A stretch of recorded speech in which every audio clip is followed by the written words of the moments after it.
Hey my dear friends, this is Kalam. So in this video I'm going to show you how you can print Canva design in less than 1 minute. So first of all, open your design on here. So this link I will attach in my description. So this is my design. This is an invoice. So I want to print. So first of all, you need to download from Canva. Just click on share button, then scroll down, then click on download.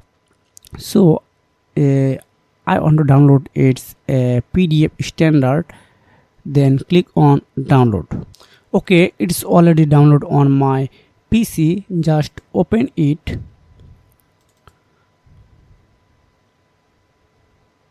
Wow, it's look like very good. Then okay, just click on this printer option,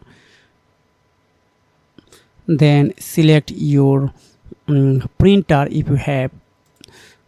Then this setting will be default. Just click on print, then I think you will be able to do this work perfectly. So this is a method you can print a Canva design in less than 1 minute. If you have found this video helpful for you, make sure like and subscribe this channel. See you again. Take care. Goodbye.